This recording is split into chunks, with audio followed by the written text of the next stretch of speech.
Welcome to Career Tools.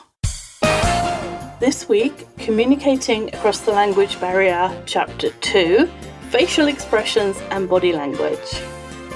The questions this cast answers are: how do I present to an audience with a different first language to me? How do I work with a colleague who has a different first language to me? And how do I communicate across a language barrier?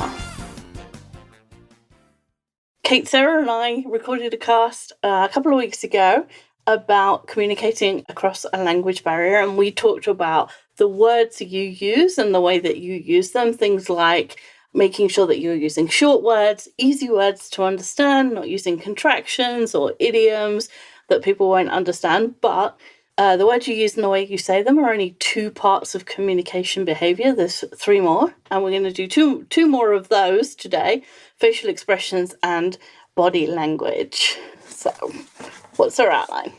Our outline is covering show your face, high D, high I, control your gestures, high S, high C, increase your gestures in size and frequency, and don't wear distractions. So we start with show your face. Most of us have read that body language is 70% or more of human communication. And many of you will also have seen research where scientists showed volunteers photos of people and they asked them what they think the person in the photo is feeling. It's amazing, but volunteers have an incredibly high recognition of facial expressions. Even if the person isn't speaking, humans are very adept at identifying facial expressions and knowing what emotion another person is feeling based on those expressions. And facial expressions are so ingrained that one study found that 99% of volunteers use exactly the same muscles to make a smile. It's incredible. Humans have this innate ability to create and understand facial expressions. Even people who are blind from birth make the same faces and facial expressions as people who are sighted in the same situations.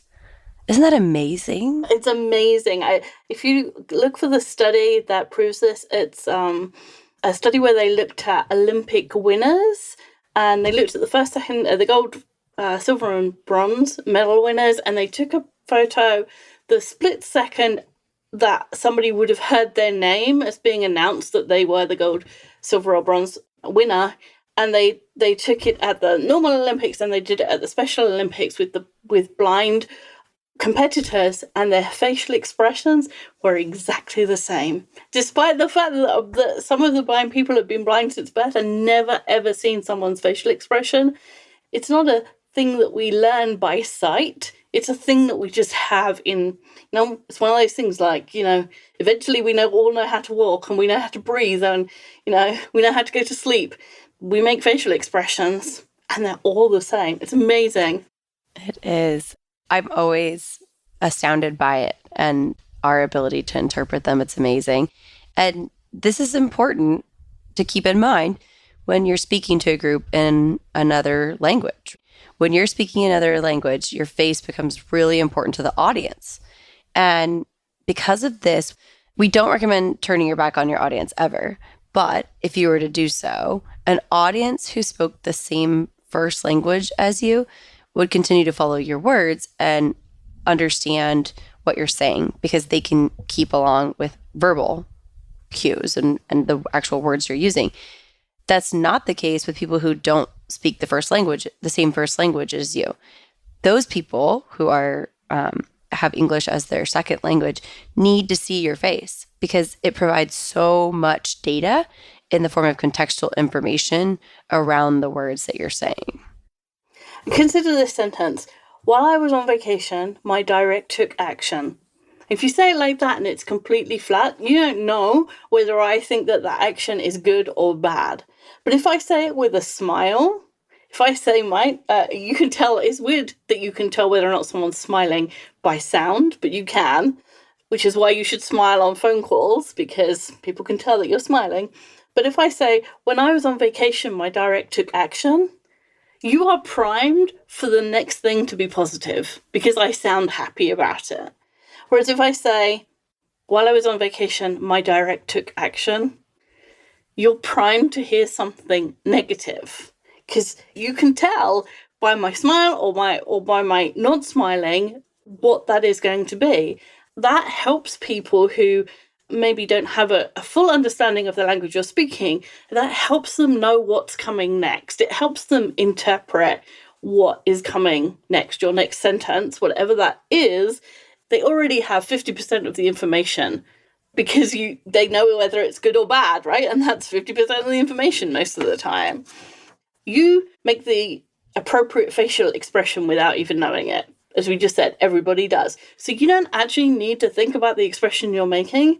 All you need to make sure is that the people in the audience can see your face. This is really easy, right? Because we do it naturally. You just have to make sure that people can see you do it. Absolutely. Sometimes we move around the room when you're presenting. And so something like moving to the back of the room might be a nice way of connecting with your audience. But what that means is it's harder for people who their first language is not English. The first row has to turn around and they may only be able to see the side of your face. And that could cause a problem because they can't see those facial expressions. And it reduces their ability to understand what you're saying. Another time that this happens is if I'm writing, like if you're writing on the whiteboard or the easel, you could also be turned away. And so it's a little bit harder, but it's important to stay in front of the audience. When you make eye contact with people who are in the group, in the audience, don't turn your face too much. It's just another data point for them. And so you might be surprised at how often you have to stop mid-sentence if you prevent yourself talking while looking away from part of your audience. I learned this the hard way because when we're recording these podcasts, we have the show notes to refer to. We don't read them, but we look at them. And when I'm recording, I tend to move the sheet of paper from this page to the next page. When I get to the bottom of the page, I have to move the sheet of paper to read the one behind it. And Paul, our sound engineer, was forever saying, Wendy, please don't you move the paper and talk at the same time. And it's amazing how often I'm still talking and I go to move the piece of paper and then I have to stop and go back because I don't want to make a noise of moving paper while I'm talking. You don't notice how often you are talking and you're looking at only part of the audience. When you stop yourself doing that because you know you're going to talk to an audience who don't speak the same first language as you, you'd be amazed at how often you are doing that. Just carrying on talking, but not showing everybody your face. Mm-hmm. I do this too when I crouch. Sometimes if I'm responding to someone in the audience and it's maybe an answer that I don't think is going to sit comfortably with the audience, I'll kneel down to reduce the size of my body language and things like that. And that means that part of the room can't see me as well because I'm smaller all of a sudden. Yes. And so if someone's in the very front row in the front corner and I'm in the aisle crouched down, they can't see my face and it's not really great for them. It's funny, this also applies to some extent with someone who's hard of hearing. Mm-hmm. I've had people come to the conference and their hearing isn't perfect or it's not very strong. And they ask me to keep my face towards them so that they can read lips during the presentation, which it's really good to know that in advance because then I can move the right way. But now you guys know how to do it already. Yes. If someone's hard of hearing, it's another place where they are using your face as context for the partial hearing that they have. And they're just adding those factors together in order to understand you. Absolutely. So we want to stay facing the audience. We don't want to hide our face. And for those of you who are high D and high I, we want to control our gestures. I'm so guilty of this. Let's talk about what high D and high I is quickly for people who haven't listened before. So high D and I, and we're going to, in a second, do high S and high C. They refer to the DISC profile, which is a behavioral instrument that tells you what kind of behaviors that you engage in naturally, and then how you might want to change those in order to be able to communicate with people of different types better.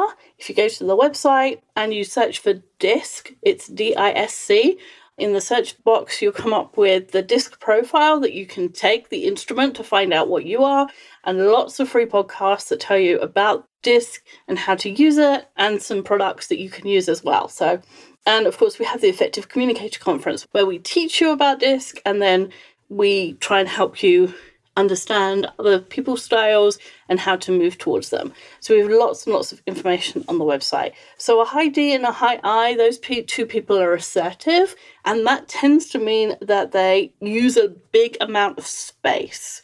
So if you are standing behind somebody in a Starbucks queue and you realize you have to step back because they are taking so much space up, they're probably a high D or a high I. It's funny, high D, high I, the gestures are big and they do tend to seem like they have larger amounts of personal space. And as important as your facial expression is, your body language is important as well when you're talking to a group, any group, and especially in this case. High Ds and high Is don't have a problem with their audience being able to see their gestures. You could see some high D, high I gestures from the moon. High D, high I gestures use all of the arms and some of the body. Maybe there's rocking back and forth, there's waving around. High Is might demonstrate high up by lifting their hand as far as they can over their head. And then if you were saying low down, they might crouch all the way down and put their hand close to the floor. This large range that they demonstrate is a very assertive set of behaviors. And this can be really helpful with an audience who speaks a foreign language. But there's a but, right? Yeah. Like, it's really good that you have big gestures because people can see them and they know what you're saying. But the problem with high Is is they sometimes come out of sync. Their gestures come out of sync with their words. So we found an example of this. If you go to YouTube and you look for Bill Clinton at the 2016 Democratic Convention, and if you are a licensee and you have the show notes, it's linked in the show notes. So Bill Clinton is a high I, and about 2.5 minutes in to his speech, he's talking about being in college, and a classmate is telling him, you should join the Law Journal because it'll guarantee you a job in a big firm or a clerkship after graduation. But as Clinton says, guarantee me a job, he shakes his finger and his head. So he's saying it will guarantee me a job, which is a really good thing. And yet his body language is saying no. He's shaking his head and his fingers wagging. Then he continues that he wasn't interested in that opportunity. So his no gesture is ahead of his words. He's saying a positive sentence, then he says a negative sentence, but the body language for negative comes before the sentence. And it's only fractions of a second. But that's how quickly we take in and we translate communication. We do it that fast. And so if you were speaking English as a foreign language, imagine, do you think that guarantee is in the first 200 words you learn? It's probably not. You've got to be able to listen and translate and hold that body language signal in your head, waiting until the next sentence comes, which you've also got to listen to and translate. It's really hard. And so to be kind to your audience, match your body language to your words. Make sure that you are not getting out of sync or you're not showing something with your body. Often if we're being kind of sarcastic, we say one thing and we mean another thing. That's another thing that's really hard for people to understand because they only understand what we're saying. And so sometimes we say something, but our body language says something else. It's just really confusing. So make sure that you are matching your body language to your words. And if you are a high D or a high I, you will probably need to practice this, especially high Is. You need to practice because this doesn't come naturally. What happens naturally is what Clinton does, which is his body language is out of sync with his words. And that's what happens naturally. And so you have to fight against that if you want your audience to be able to understand you easily. It's often really hard for us, for anyone, because our body language is so habitual. It's so routine for us. Yes. You don't even think about the way you're moving your body when you're talking. And that's fine in normal everyday interactions. Although if you're aware about DISC and tailoring, you might have heard us say there's a better way to do it. And that is being cognizant of those gestures and editing them, tailoring them so that the other person can understand you better. And this is similar to that.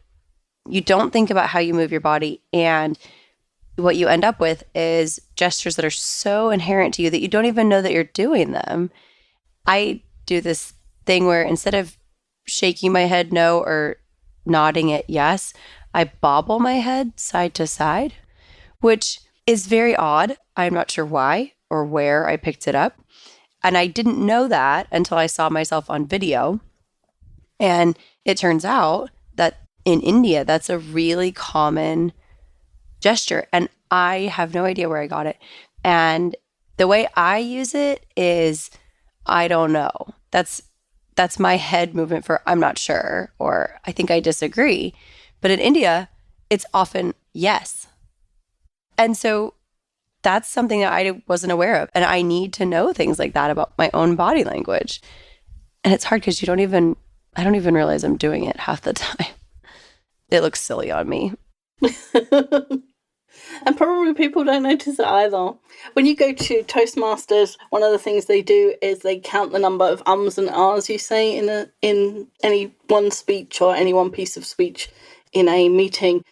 And it's amazing when you start listening to yourself, the verbal tics you have, and also the physical tics you have, the tendency to put your hands together and kind of wring them, or to rock back and forward, or to move your weight from foot to foot. All of those, which are incredibly distracting and not helping with your message. But until you see yourself on video, or you have someone who is looking for those specifically, you won't even know about it. So let's talk about S's and C's. They need to increase their gestures in size and also in frequency. The high S's and high C's are reserved profiles. And so they don't naturally move their bodies and faces as much as the other styles. It's funny that we're talking about Harrison Ford. He's one of my favorite examples of a reserved profile because he's so good at editing his stuff when he's acting. But naturally, Harrison Ford is a reserved profile. And if you were to watch his speech, if you're a licensee, you can listen to or watch this in the link in the show notes. There's a speech he's giving at the unveiling of Mark Hamill's Hollywood Walk of Fame star. That's those stars they have on the pavement in Hollywood, right? For the famous people. Yeah, they put these, I think they're granite or concrete stars on the Hollywood in front of this famous theater. So they're unveiling this. And in the first minute and 10 seconds, he smiles twice. In fact, in the entire video, he only makes 5 facial expressions. His voice is flat, it barely rises or falls, and you can't even see his hands. Right. He has one hand behind on Mark Hamill's shoulder behind him, and so you can't see that hand, and the other hand in his pocket. Even knowing what he's saying, knowing the words, it doesn't seem like he's at a party or a celebration or something exciting. There's a bunch of interviews with him when he's presenting new movies. He was interviewed for Ender's Game and also some Star Wars movies, and it's the same thing. He does not seem excited. This is characteristic of reserved profiles. High S's, high C's, you need to amp up your body language in order to help your audience understand what it is that you're saying. Add some smiles, 2 more smiles, one at the beginning as he begins speaking and one before he says, "I was surprised," would help the audience, right? It would clue you into the fact that they're at a happy occasion. Right, we said earlier that people can really read other people's emotions from their faces. You could not read Harrison Ford's emotions from his facial expressions in that video. You just couldn't. Or you would, and you'd get it wrong. Yeah, it's really hard to read. And this is something that, just like the other profiles, you might need to rehearse. Moving your body and smiling don't come naturally to high S's and high C's, so it might not come naturally to you. Also, in my experience, what feels like a big gesture to a high S or a high C is actually very small. And the same thing with a smile. I've had people say, I tried to smile a little more, and that means just like an increase of 1, which I guess if you only smiled twice, that's a 50% increase. And so that's a pretty big jump. And it's good to rehearse and to be aware. One way to make it easier is to associate certain words or phrases in your presentation with a gesture or facial expression and kind of give yourself some clues there. So, for example, if you say the word book, you could reach out your hands, palms up, and then use one hand to indicate turning pages or reach your hands out and open them even. You could teach yourself as well that when you come to the end of a paragraph or a slide, that you look up and smile. Yeah, you're just learning new habits, right? And we're all really good at learning bad habits. Somebody told me this once. I was complaining about how hard a good habit was to learn. And she said to me, yeah, but you're really good at learning bad ones. Yeah, you're right. Actually, I'm not bad at learning habits. I just don't want to do this one.